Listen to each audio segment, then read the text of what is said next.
Agora vamos falar de Great Recognition, a maneira como as empresas reconhecem o valor dos colaboradores, não só a nível de salário, mas a nível de compensação flexível e de outras mais-valias. E, em primeiro lugar, eu pedia que se apresentassem brevemente, combinamos fazer aqui um breve resumo das empresas em que trabalham, do contexto em que trabalham e se têm ou não benefícios flexíveis para começarmos a nossa conversa. Pode começar, Susana. Bom dia a todos e a todas.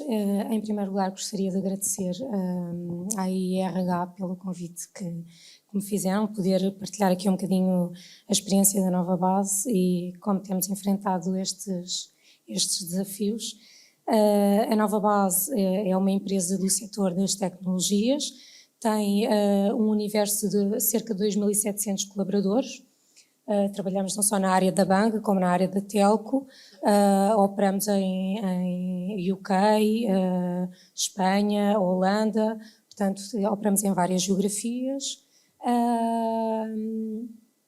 Decidimos, tendo em conta o momento que atravessamos, adotar um modelo de trabalho híbrido na Nova Base, sendo que o nosso modelo padrão é de, portanto, 60-40, portanto as pessoas estão 3 dias em casa e vão 2 dias ao escritório.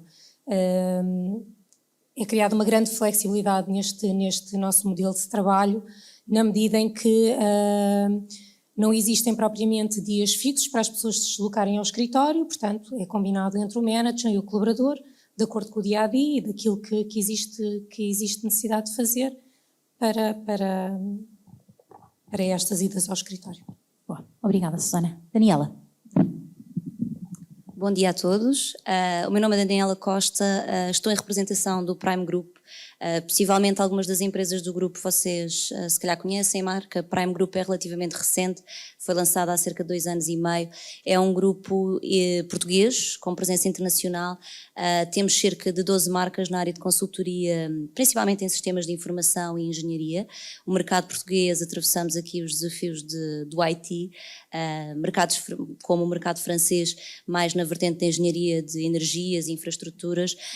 Portanto, hoje também, quando partilhar aqui convosco um pouco aquilo que é o nosso exemplo nas diferentes realidades e organizações que temos, porque temos empresas de grande dimensão, mas de média dimensão, startups lançadas durante o período da pandemia, outras lançadas o ano passado, já num período um pouco também ele diferente. Em termos de política de trabalho remoto ou híbrido, temos empresas que optaram em algumas funções ser um contexto presencial, 100% presencial, outros totalmente remoto e outros contextos mais híbridos. Portanto, acho que hoje aqui posso trazer também esta diferença de empresas em termos de universo, e há pouco estava a direcionar a questão para o Nuno, porque temos escritórios em mais de 5 mercados completamente diferentes. Em termos de universo de colaboradores, neste momento estamos com headcount de mais de 2.700 colaboradores pela Europa, principalmente, e portanto é um pouco o nosso contexto e obrigada pelo convite também. Obrigada a nós, Daniela. Miguel. Bom dia a todos. Antes de mais, obrigado ao IRH pelo convite que me foi interessado, para dar aqui os bons dias também aos colegas de painel e a todos por terem vindo. Portanto, eu estou aqui em representação da Navigator Company. A Navigator é um grupo industrial, uma multinacional portuguesa, espalhada pelo mundo, como nós costumamos dizer. É um grupo industrial com 4 fábricas em Portugal continental. Portanto, estamos as principais em Setúbal e na Figueira da Foz, mas temos também fábrica em Aveiro e em Vila Velha de Ródão. É aqui que temos a maior parte dos nossos colaboradores e depois temos também um edifício de escritórios em Lisboa, portanto, essencialmente para as funções corporativas e de suporte. A empresa opera no setor da pasta, do papel da energia. O papel Navigator é o principal produto, aquele que dá a notoriedade à empresa e que dá o nome à empresa, o papel de fotocópias que usamos no nosso dia-a-dia. É um produto que é líder de mercado na Europa. A empresa exporta, é o 3º maior exportador em termos nacionais, representa cerca de 1% do PIB e, portanto, tem um volume de negócios considerável. Ultimamente, temos abraçado outro tipo de negócios, entramos no papel tissue, os lenços de papel, os guardanapos e os rolos de cozinha. A empresa tem muito grandes preocupações ao nível da sustentabilidade, ao nível dos aspectos de responsabilidade social e ambientais, e portanto ultimamente também entrou num novo negócio do packaging, portanto para essa situação que temos ouvindo a falar de redução das embalagens de plástico, portanto a empresa tem essa alternativa de packaging, pronto, obviamente com um papel com umas gramagens um bocadinho maiores para poder suportar esse tipo de embalagens. E, portanto, tem cerca de 3 mil colaboradores espalhados, a maior parte está em Portugal, 90 e muitos por cento estamos em Portugal, mas temos alguns escritórios de representação também espalhados pelo mundo e temos lá alguns também colaboradores mais equipas comerciais.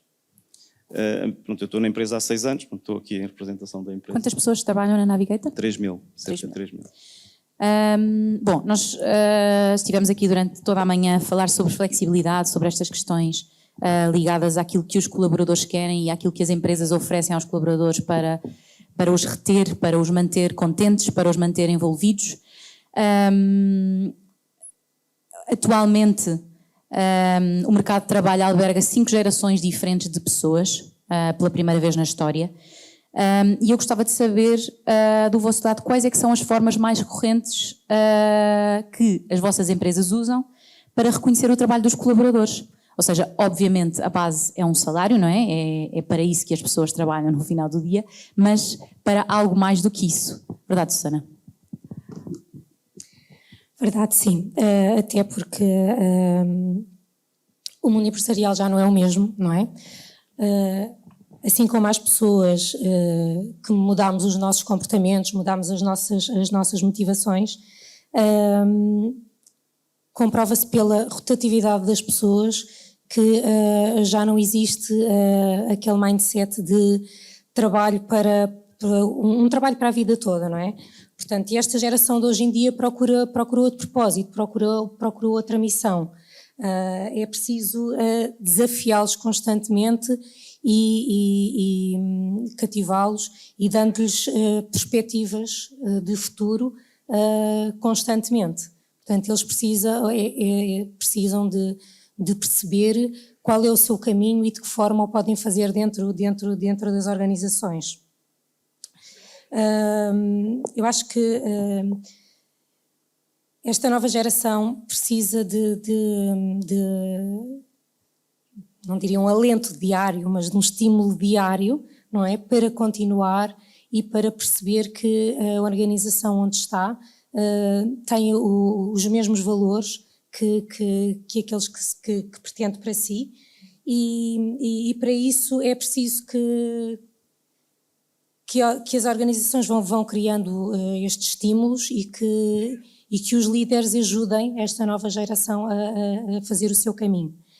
Nós na Nova Base, neste grande desafio de reconhecer e de reter talento, este ano criámos um novo programa, ao qual chamamos o Outstanding Recognition Reward, que visa reconhecer e motivar colaboradores, nomeadamente High Potential e Key People, e tivemos com o objetivo, na criação deste programa, reter o nosso melhor talento, as pessoas que nós consideramos que têm uma grande capacidade e que nós queremos manter junto de nós.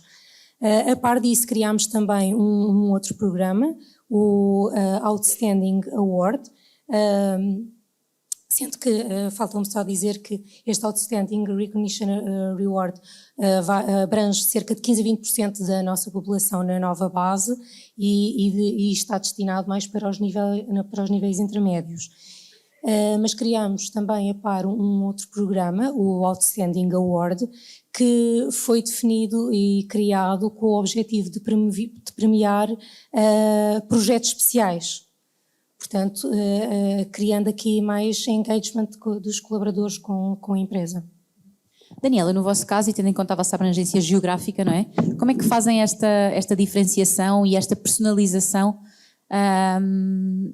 da vossa oferta remuneratória e não só aos vossos colaboradores, que imagino que sejam muito diferentes uns dos outros?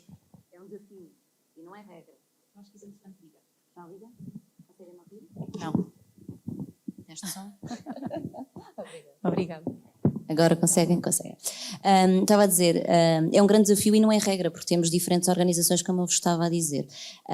Eu estava a refletir um pouco também nos temas que nós tínhamos pensado e creio que foi há poucas semanas, uma colega da minha equipa, neste momento estou a gerir uma equipa que tem cerca de 20 colaboradores, 20 talentos cheios de energia para mudar aqui algumas coisas, porque sim, temos muitas coisas a melhorar dentro de um contexto de 2.700 colaboradores, um contexto português que vai para fora de portas, com todos os desafios que nós sabemos que temos que travar.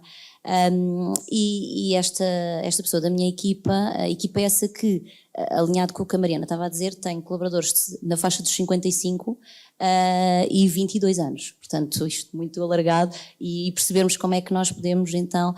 seriam pais e filhos, se fossem pais da e mesma filhos, família, não é? E que, inclusivamente alguns deles meus pais, não é? Portanto, é sem dúvida um desafio. Isto para dizer o quê? Um dos elementos que eu tenho visto que é transversal e que nós, enquanto grupo, independentemente da dimensão da organização, nos diferenciamos, é a formação. Ou seja, nós criámos, e neste caso eu posso partilhar em viva voz, porque tive este desafio lançado há 2 anos e meio, de lançar esta equipa, que é uma equipa-grupo na área de gestão de talento que trabalha na formação e desenvolvimento de profissionais de negócio para as nossas empresas, e aí conseguimos nos diferenciar. Foi um desafio muito grande há 2 anos e meio lançar esta equipa num contexto de Covid, e muitas vezes a área da formação e desenvolvimento foi adaptada e se calhar passou para segundo plano em alguns destes benefícios e reconhecimentos que falámos, mas na nossa realidade os colaboradores valorizam muito, e retomando ao tema que iniciei foi, o que me estavam a partilhar eu nunca estive numa organização que investisse tanto em formação e certificação, pronto.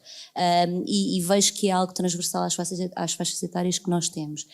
Portanto, na nossa realidade, claro que temos outros benefícios não monetários que são interessantes, a flexibilidade, o trabalho híbrido, os dias de férias, exemplos que já temos falado bastante no mercado, mas sem dúvida a questão da formação e a certificação essa de âmbito internacional.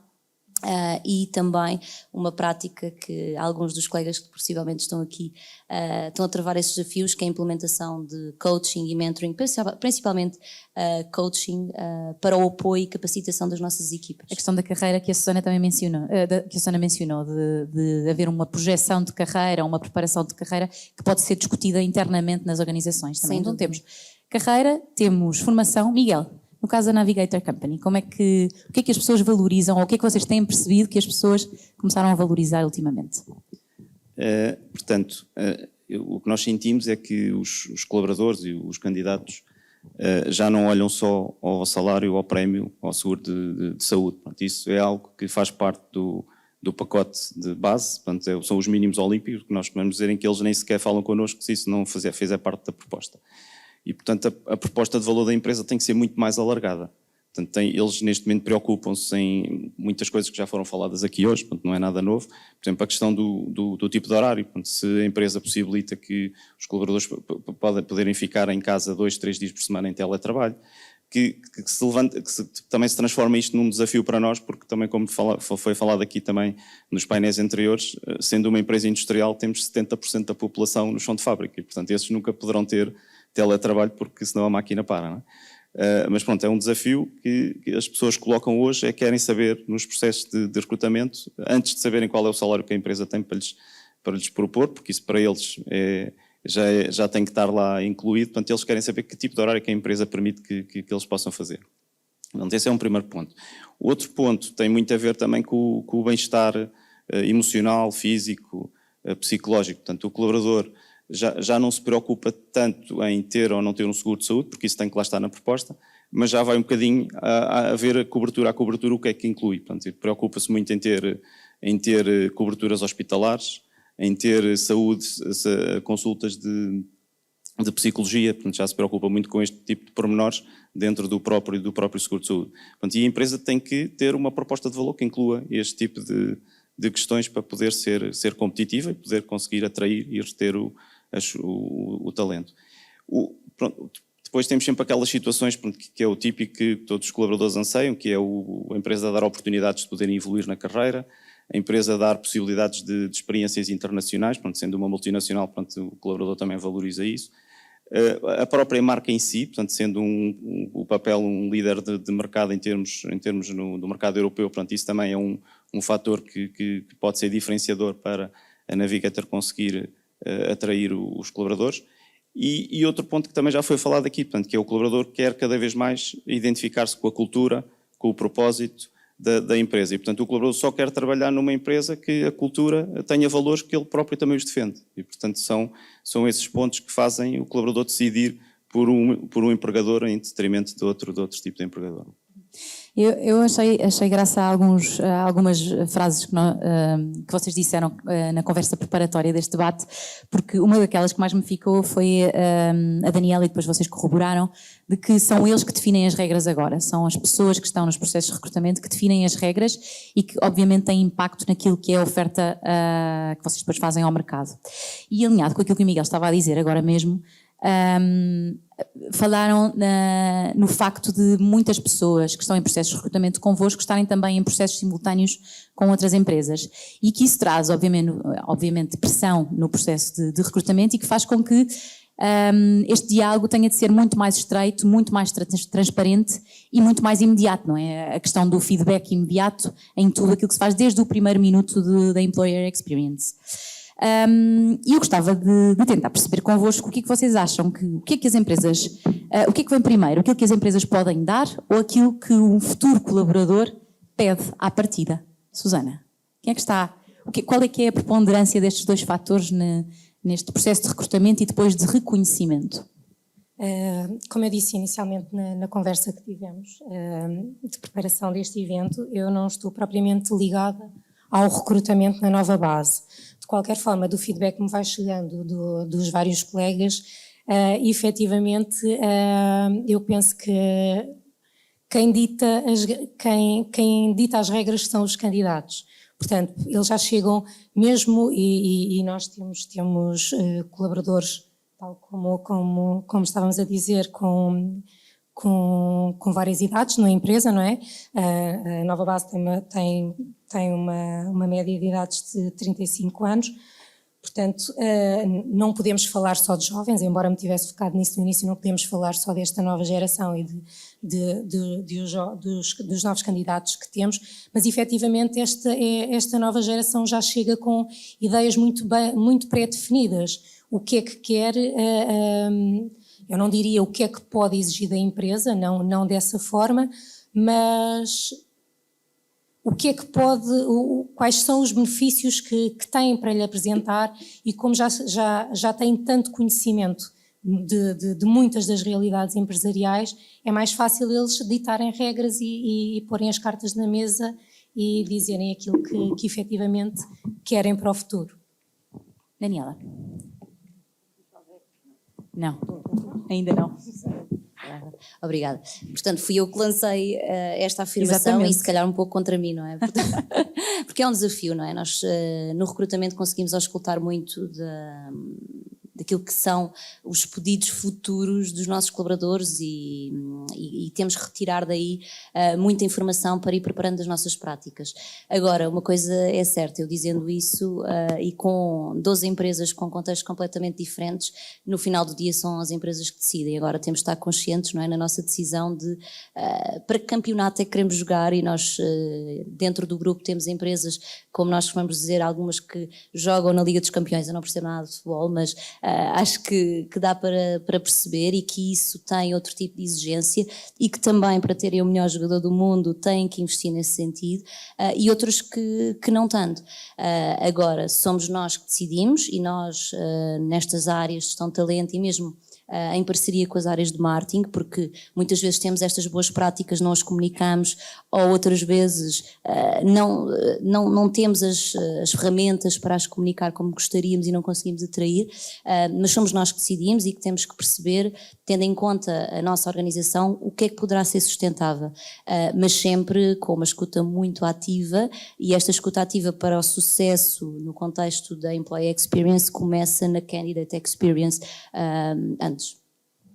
Miguel, no vosso caso, que experiência é que tem tido nesta matéria?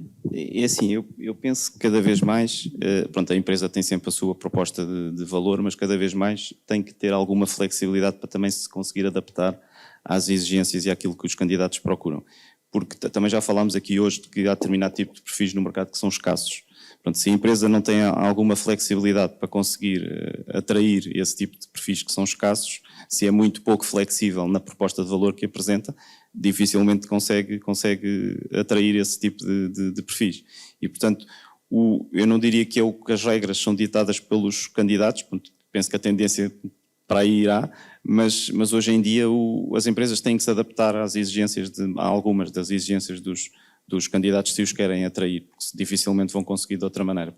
Ter uma proposta de valor que é importante que seja bem comunicada, que o colaborador tenha logo através do primeiro contacto com a empresa nas entrevistas de recrutamento, que fique com uma impressão positiva, conhecedora dessa proposta, que seja clara, e depois não só de todo o percurso que o colaborador vai fazendo com essa empresa, desde a integração, o curso de integração de novos colaboradores, portanto aí também tem um primeiro contacto, uma primeira imagem com a empresa e depois o dia-a-dia no seu normal posto de trabalho, para ter sempre essa realidade positiva para também conseguir estar motivado e conseguir se manter dentro dessa empresa. Mas cada vez mais são os colaboradores ou os candidatos que vão ditando um bocadinho as regras e aparecem-nos hoje em dia nos processos de recrutamento com 2 e 3 propostas em carteira e portanto estão a decidir pelas 3 que têm, pela melhor que se adequa mais às suas características e às suas necessidades.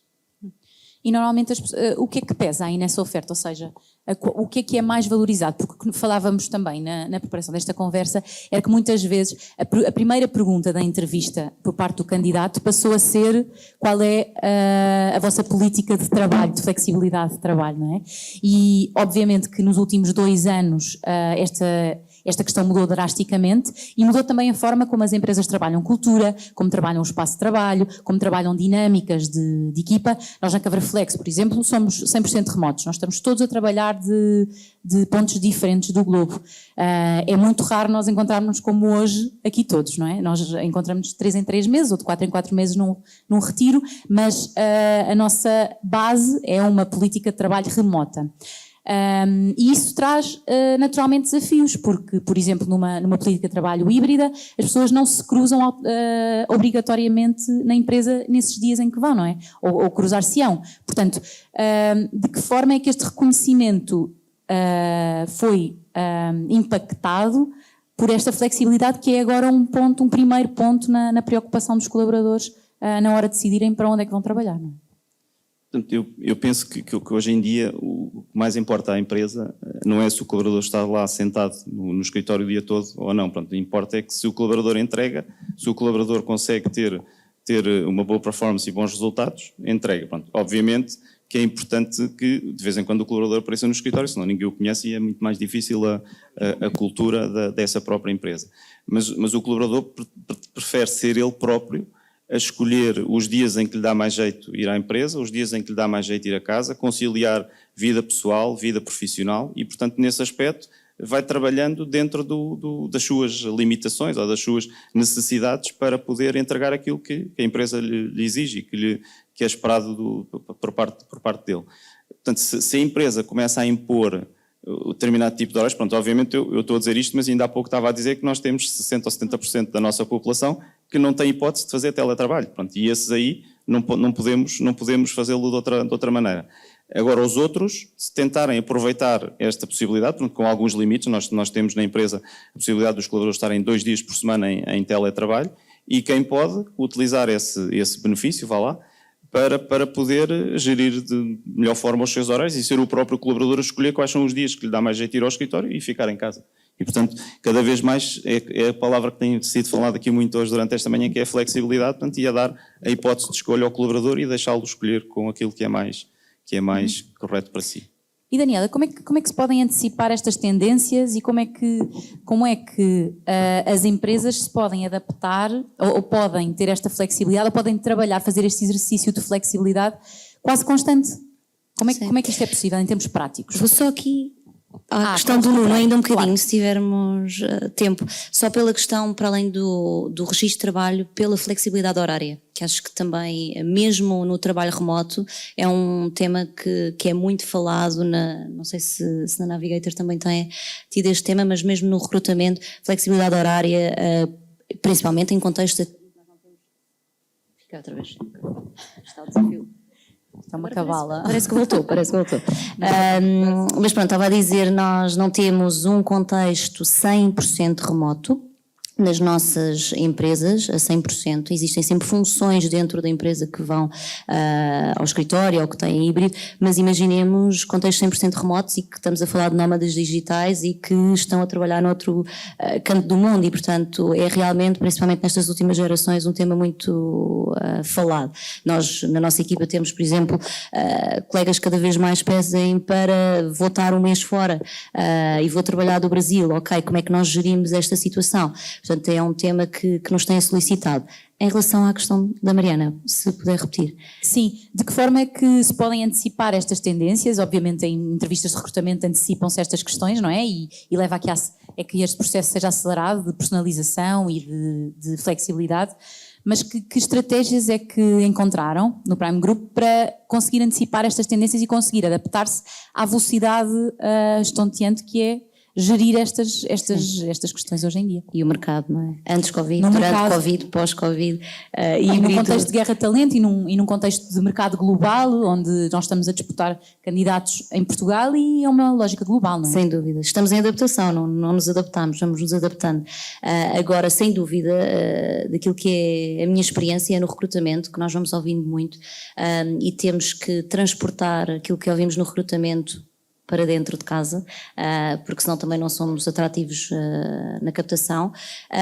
Principalmente, não sei se há aqui algumas empresas que trabalham, outras não tanto, a atração de talento júnior, que nos ajuda também a antecipar muito, e o contacto com as universidades, muitas vezes não recrutando, nós deixarmos de estar nas instituições de ensino, distancia-nos muito daquilo que é o nosso futuro da amanhã, e portanto é uma das formas que nós sem dúvida temos ouvido muito, e depois os nossos colaboradores, não é? A escutação de quando o colaborador já está é bastante importante, e depois depende, não é? Temos ou questionários de diagnóstico, ou até as próprias entrevistas de saída, diferentes instrumentos que nos podem ajudar a relacionar tudo e perceber o que é que podemos aplicar às diferentes empresas.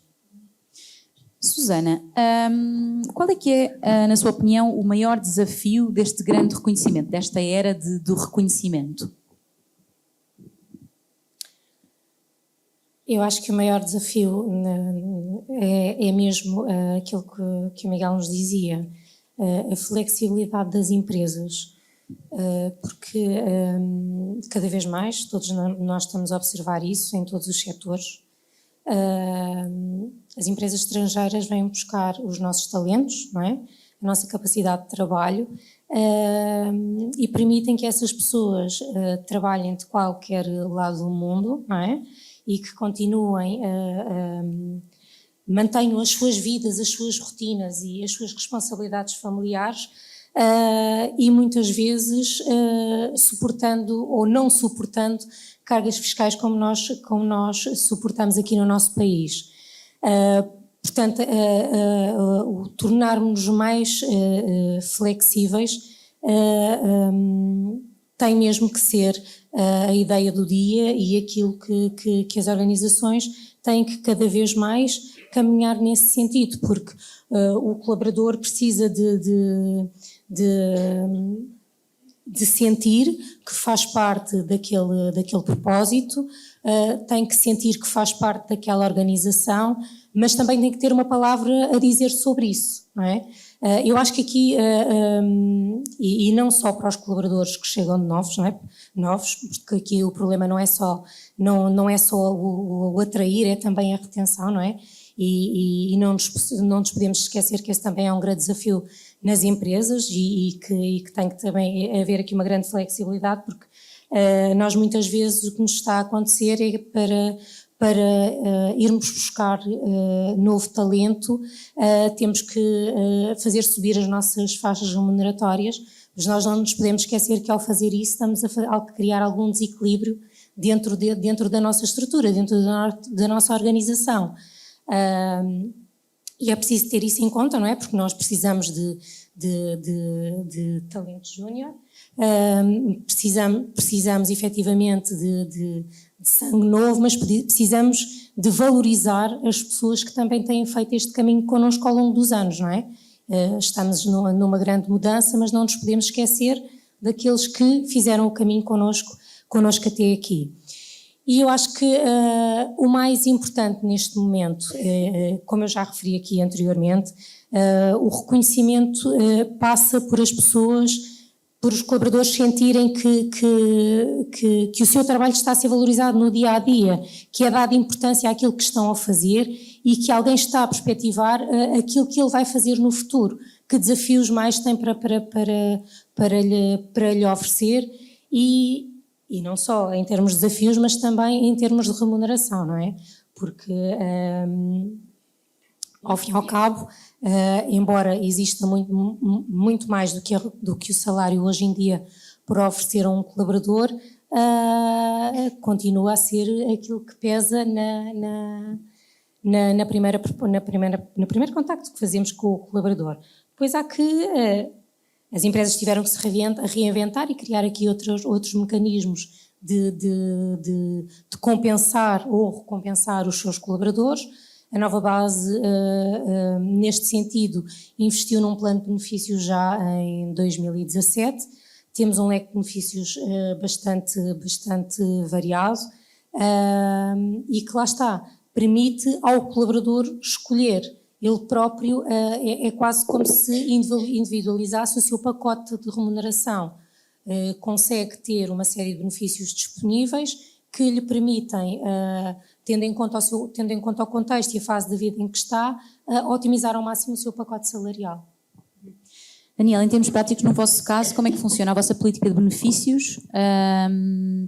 E o que é que acha que esta política pode evoluir ao longo dos próximos tempos com estes feedbacks incorporados naquilo que é a plataforma ou a maneira como essa política é definida e usada? Nós não temos plataforma, estamos neste momento no processo daí eu ter feito também a questão ao Nuno, temos a complexidade das multigeografias também, daí o processo ter sido mais longo, geografias essas constantemente novas, mas temos um plano de benefícios flexíveis.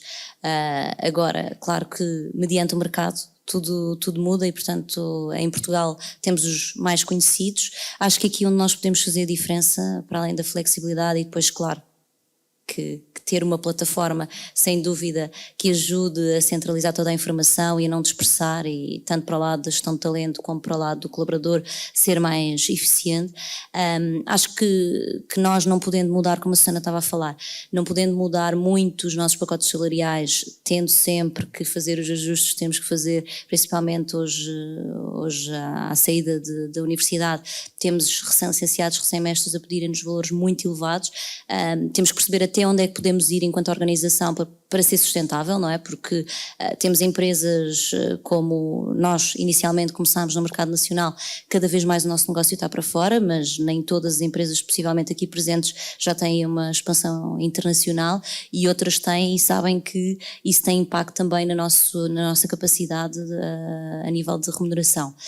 Não tendo, eu trago se calhar aqui mais a vertente do reconhecimento informal e que aí todos nós, e principalmente quando estamos a gerir uma equipa, podemos fazer a diferença, criando cultura de feedback e uma verdadeira cultura de feedback e reconhecimento, em que aqui potenciamos essa partilha de feedback, não só chefia direta ou manager direto com o colaborador, mas também entre equipa, que cada vez mais as nossas novas gerações procuram esse feedback e poder evoluir, eventos de reconhecimento, porque a Mariana estava a dizer, vocês na Coverflex trabalham todos 100% remoto, mas se calhar se juntarem um dia no escritório, possivelmente estão a falar no Teams com alguém que ainda não conhecem, e acho que estes eventos de reconhecimento ajudam também a termos momentos em que congratulamos a vitória, que nos ajudam depois a lidar com os momentos mais difíceis do dia-a-dia e também a perceber, ok, quem é que está a marcar a diferença na organização e se calhar aspirar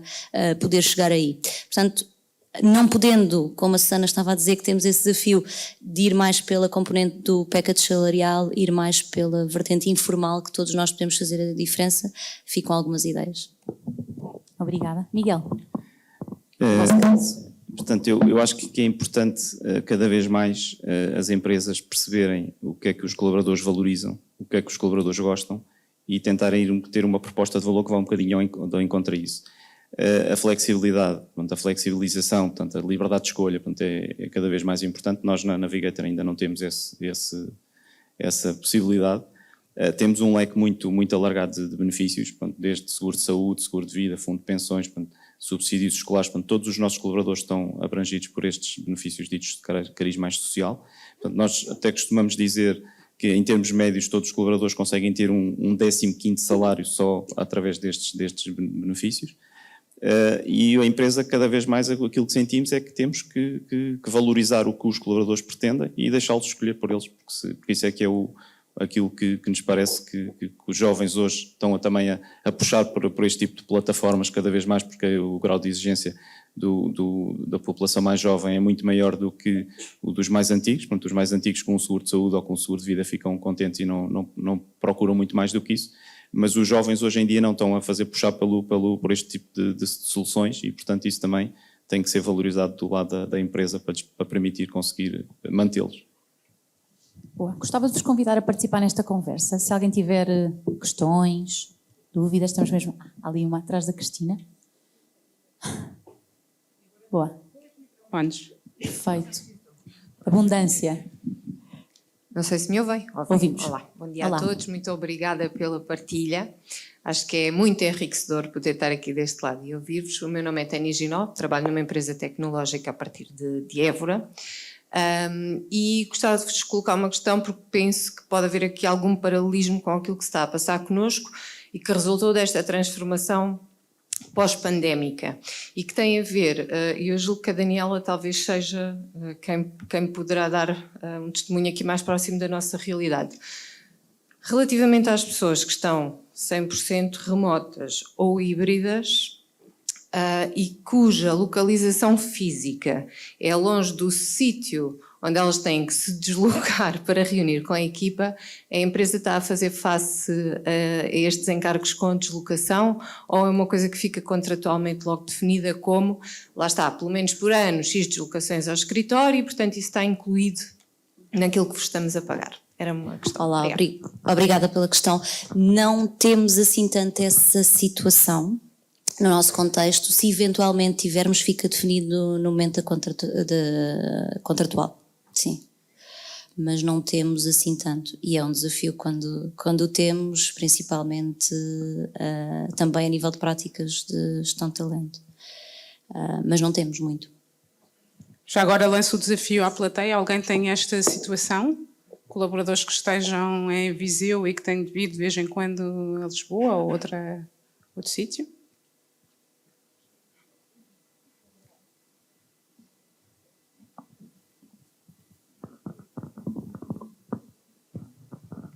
Olá, muito bom dia.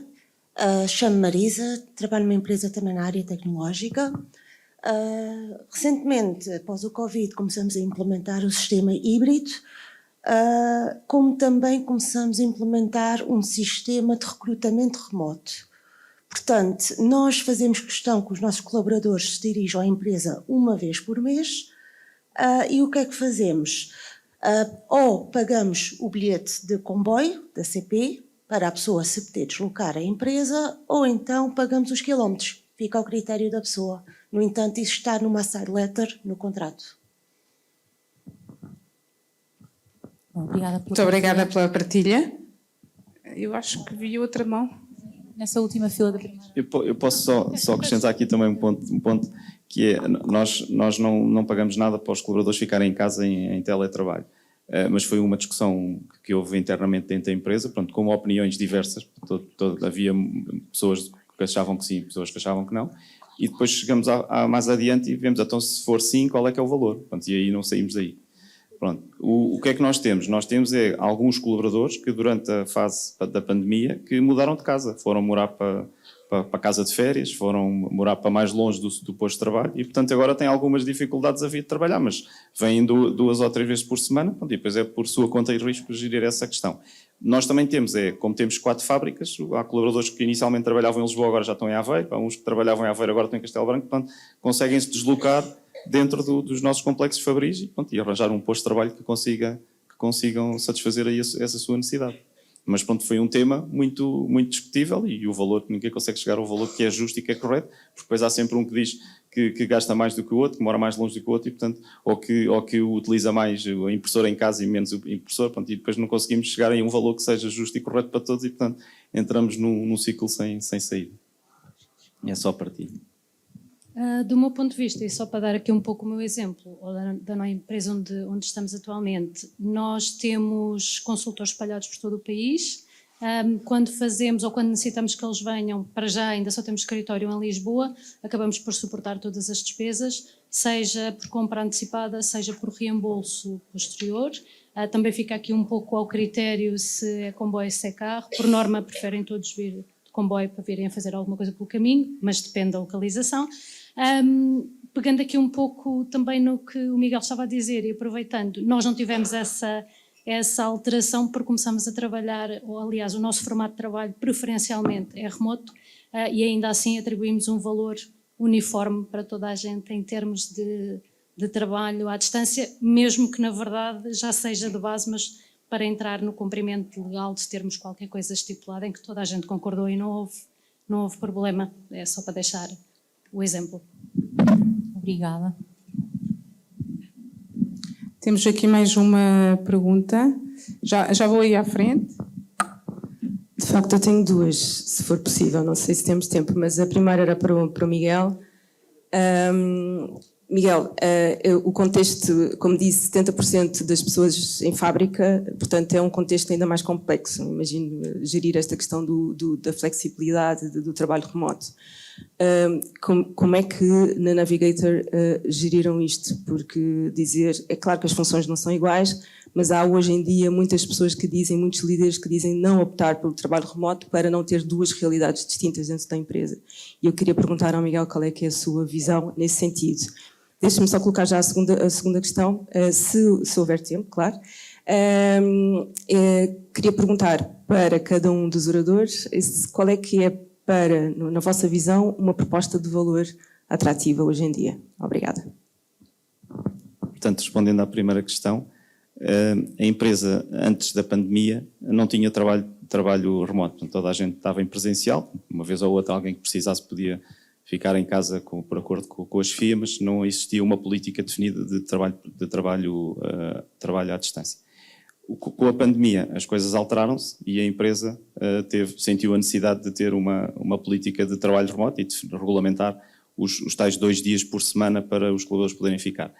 Sempre com a preocupação de que havia um grupo muito grande que nunca iria beneficiar deste tipo de política e por isso é que também não fomos para além dos 2 dias, para também não tornar o gap ainda maior entre os que podem e os que não podem. E, portanto, numa fase inicial, portanto, optou-se pelos 2 dias, não quer dizer que seja assim para sempre, não pode vir a ser revisto, mas a preocupação é sempre ter algo que seja transversal e que todos possam beneficiar e não só para um grupo, uma fatia da população e a outra não ter esse benefício, portanto, ter essa possibilidade. Portanto, a empresa não foi muito para além dos 2 dias por causa disso. Foi a forma que tivemos de nos defendermos.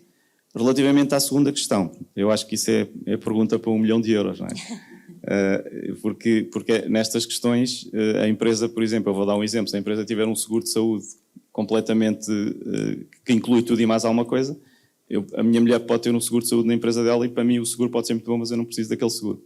E portanto aí é que é a questão que é difícil das empresas tomarem estas decisões pelos próprios colaboradores. Portanto, a empresa tem que se preocupar com aquilo que são os mínimos olímpicos, que é aquilo que faz com que o colaborador venha trabalhar connosco, mas depois se vai querer ter um pacote de compensação e de benefícios ajustado a cada uma das realidades de cada um dos colaboradores, portanto, aí depois tem que ser uma plataforma destas para poder dar a hipótese de escolha a cada um e escolher as componentes que fazem mais sentido para si naquele determinado momento da sua vida. Não sei se respondi à pergunta, mas não foi depende, mas foi quase. Daniela e Susana. Em relação à vantagem competitiva, não sei se percebi bem a pergunta, se tem a ver com a tipologia de trabalho. Vou direcionar para aí. Em termos de vantagem, considero que sem dúvida a questão do trabalho híbrido, e o trabalho híbrido com aqueles vários pontos de exclamação que às vezes temos que colocar no nosso contexto organizacional, acho que perde essa competitividade. E os pontos de exclamação, fixarmos o número de dias que o colaborador tem que ir, o dia da semana, acho que acaba por nos reduzir essa proposta de valor ao colaborador. Portanto, neste momento o que implementei diretamente na minha equipa, que o permite, estamos a falar de cerca de 20 colaboradores que trabalham maioritariamente remoto, apesar de termos as equipas de formação que trabalham presencial, é um registro híbrido em que o escritório está aberto em qualquer dia da semana e que existe muito essa procura. Sendo uma equipa internacional que grande parte está assediada em Lisboa, também procura muito a ida ao escritório pela troca natural que existe. Mas pronto, é a nossa experiência. Obrigada. Susana. Relativamente ao tema da flexibilidade dos horários de trabalho, na nova base, tendo em conta a nossa realidade e o setor onde atuamos, nós não temos muitas funções que não nos permitam fazer ou cumprir esta política de trabalho híbrido que decidimos definir para a empresa, não é? Porque basicamente quase todas as nossas funções são possíveis de fazer remotamente e hoje temos tantos mecanismos para reunir com o cliente, para discutir objetivos com o manager, que é muito fácil nós mantermos esta política e aplicá-la na nova base. E como já dissemos aqui, isto é um caminho e nós enquanto empresa vamos ter que nos reorganizar e pensar que isto efetivamente é o caminho. Cada vez mais vemos empresas a desistir de sedes enormíssimas que tinham e eu concordo sim, e a nova base também tem um papel muito importante nisso, que é criarmos momentos para que as equipas, managers, pares se possam encontrar, se possam conhecer, ter um momento menos formal de convívio, porque isso é muito importante para o trabalho em equipa e para aquilo que temos que fazer para o nosso negócio, mas de uma forma geral é muito fácil nós conseguirmos manter este trabalho remoto. Em relação um pacote atrativo. Ao pacote atrativo, como dizia o Miguel, é uma pergunta para 1 milhão de euros, não é? Porque, primeiro porque aquilo que é a minha necessidade não é a necessidade do outro, não é? É muito difícil, não só na nossa vida profissional como na nossa vida pessoal, nós criarmos aqui parâmetros que sirvam para todos. E essa foi uma mais-valia para a nova base quando implementámos o nosso plano de benefícios, porque, como é óbvio, não estamos a falar do salário, esse tem que ser sempre ajustado e hoje em dia nós sabemos que, essencialmente, no momento de retenção, nem mesmo o aumento de um salário base com uma proposta de promoção nós conseguimos reter o colaborador. Portanto, este plano de benefícios que foi criado veio dar aqui uma grande vantagem do colaborador poder decidir o que é que quer fazer com o seu próprio pacote e escolher onde é que o quer investir em cada momento da sua vida, aquilo que já tinha dito anteriormente. Não tenho muito mais a acrescentar. Muito bem. Miguel, quer dizer mais qualquer coisa? Eu podia acrescentar aqui também outra questão que é, especialmente a população mais jovem. Eu acho que eles hoje em dia precisam de ter expectativa, precisam de perceber o que é que lhes vai acontecer daqui a 2, daqui a 3, daqui a 4. E portanto, a empresa ter algo que lhes permita eles perceberem que se tiver um determinado nível de desempenho, obviamente, portanto, que isto tem que estar sempre associado a desempenho, se tiver um determinado nível de desempenho, ele sabe que hoje entra com X, amanhã tem mais 100, depois da manhã tem mais 200, e portanto ele conseguir perceber essa evolução e ele próprio fazer a conta se vale a pena ou não continuar na empresa se tende que vai ter esta evolução. Portanto, e dar-lhe essa expectativa de que se ele tiver desempenho, a empresa consegue ir por ali acima e garantir-lhe essa evolução. Agora, chega a um ponto, pronto, a partir do momento em que ele já não é jovem, que já tem, sei lá, 10 anos de casa, 10 anos de experiência, depois estes aumentos já deixam de poder ser exponenciais e, portanto, ali depois tem que ser um bocadinho outro tipo de situações, como mudar para outra função, abrir um bocadinho para em termos transversais, passar para outras áreas e, portanto, também ir desenvolvendo ali outras competências que permitam de hoje para amanhã, se surgir uma oportunidade, ele estar melhor preparado para poder também assumir outro tipo de funções. Muito bem. Mais alguma pergunta? Mas aqui mais uma pergunta que será a última. Obrigada. Parabéns pelo painel.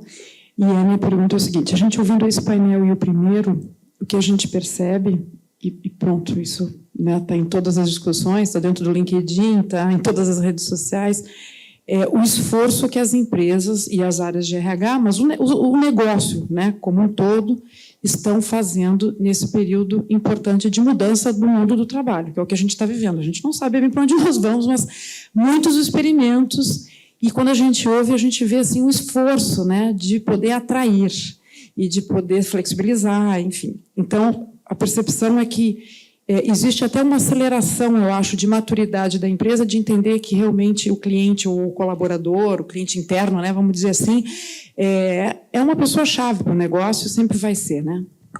Pronto, isso é fato, e a gente percebe esse esforço mesmo num curto período de tempo. A minha pergunta é, do outro lado, a gente percebe que existe essa aceleração também de maturidade, porque a gente ouve assim, muitas exigências, mas aqui do meu lado, que trabalho muito com mentoria, né, então a gente vê assim, pessoas não tão jovens questionando o propósito das organizações, mas quando faz a segunda pergunta sobre o seu propósito, não sabe responder. Então, me parece que tem e aí essa é a minha pergunta, né, se é uma percepção só minha, mas se tem um desajuste entre o que todo o esforço as empresas estão fazendo e do outro lado, quem está exigindo. Há um desajuste? Se há, será que a gente tem que assumir que, de fato, esse vai ser o que a gente vai ter que lidar? Ou seja, flexibilizar, se esforçar, fazer de tudo para atrair, mas, de fato, quem está vindo com mais imaturidade.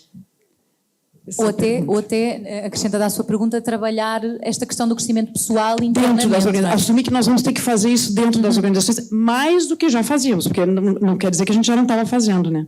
E agora? Partilhamos a mesma percepção. Por isso é que eu agarrei logo no microfone, sem dúvida, e tem sido um desafio e lá está, temos que trabalhar dentro da organização. Porque posso dar um exemplo, nós privilegiamos em algumas funções momentos presenciais no processo de recrutamento. Nós estávamos com uma taxa de desistência na ordem dos 80%. E eu sou uma pessoa de ideias fixas e tentei. E depois tive que me adaptar, não é? Enquanto tomada a decisão de ou avançamos com este programa, e é um único momento no processo de recrutamento, e trabalhando todo o engagement durante o processo de recrutamento e o candidato querendo, mas aquele momento não estava a acontecer, temos que adaptar e depois perceber o que é que podemos trabalhar internamente, mas sim, da experiência que tenho, temos esse desafio de muitas exigências e nem sempre vem claro, podemos e devemos, enquanto organizações, trabalhar junto principalmente nas camadas júniores, trabalhar junto das universidades, e há muitas universidades já disponíveis a desenvolver essas iniciativas. Obrigada pela questão. Querem acrescentar mais alguma coisa, Miguel e Sónia? Não? Eu só acrescentaria que eu acho que para isto é muito importante envolver o colaborador na decisão, comunicar, como se falava aqui ainda há pouco, e envolver, porque isso vai fazer com que cada um se sinta parte daquela empresa e caminhe para o mesmo objetivo. Bom, muito obrigada aos três por terem estado connosco, muito obrigada a todos por terem estado connosco, foi um privilégio, eu acho, podermos estar aqui todos juntos, espero que possamos estar muitas mais vezes. Qualquer dúvida, questão, comentário, já sabem, nossa equipa está disponível, podem ir ao nosso site, coverflex.com, conhecer melhor a solução, marcar a vossa demo, como quiserem, e eu espero que nos vejamos em breve, presencialmente, noutro sítio qualquer.